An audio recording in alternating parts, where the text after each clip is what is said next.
Released on October 25th, 2016 in North America, October 27th in Japan, and October 28th in Europe, we have World of Final Fantasy.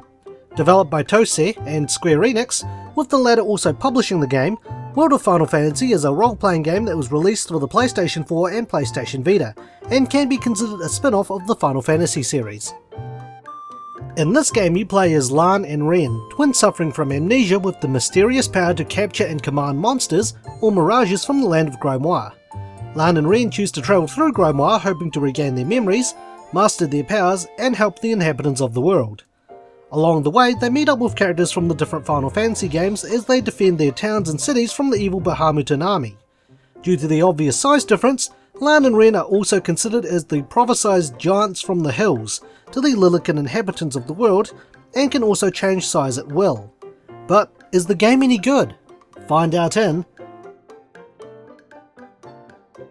The Good. One thing I'm really loving about the game is its super deformed or chibi art style. The art style chosen for the Lilican inhabitants and other Final Fantasy characters look absolutely adorable. The designs by Yasuhisa Izumisawa were brought over from Picklogica Final Fantasy, a Japanese-only puzzle game on iOS and Android, and the giant characters were designed by veteran character designer Tetsuya Nomura, who combined his style from previous Final Fantasy games with the more cartoonish Kingdom Hearts design. The monsters or mirages in the game were also given the cute treatment as well, and I also like the arrangements of music from the different Final Fantasy games, which makes World of Final Fantasy appeal to newcomers to the series as well as older fans.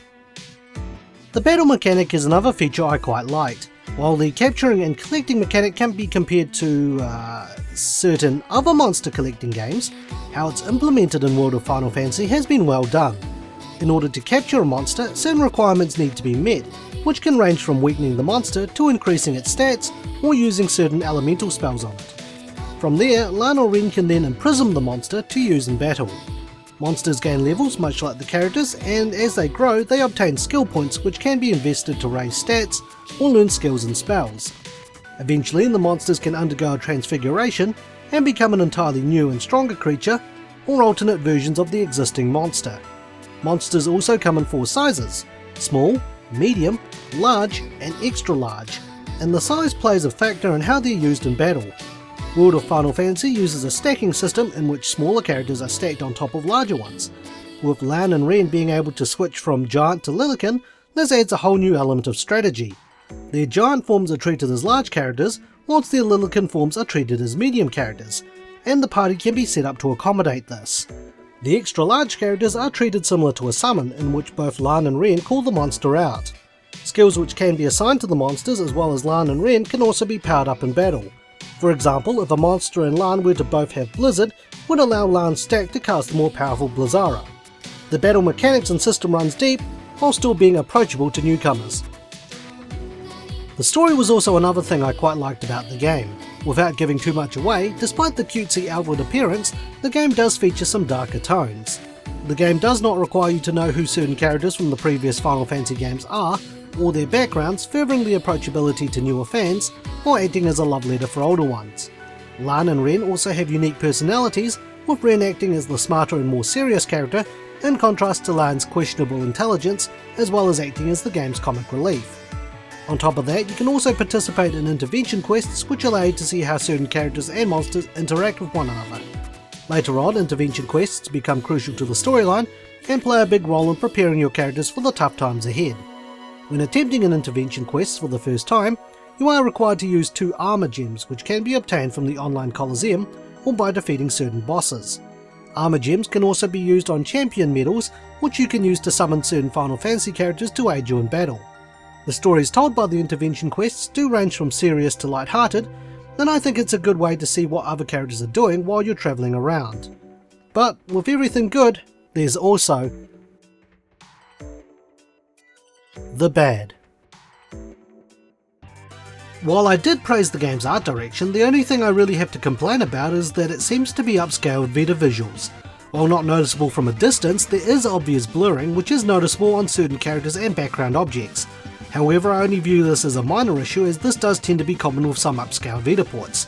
Unlike other games, at least the game takes up the full screen. The only other thing I didn't really like about the game was the few minigames present in it. While the games are easily enough explained, clunky controls ruin most of them, especially the one where you have to knock down a certain enemy with a blitzball or hitting a cactuar. With the latter, I'd noticed a delay not only from input to action, but the amount of time it also takes for Ren to actually hit in that direction, which is usually more than enough time for the cactuar to disappear. Aside from that, I never really had a lot of issues with the game, so I would now like to give the opinion.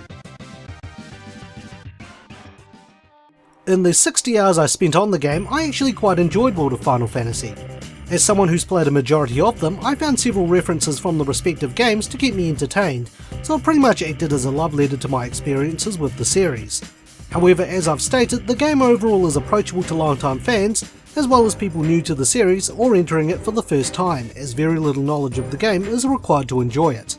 The character designs are quite adorable, and while the story is a little slow in places, there's a lot more to it than you'd initially think.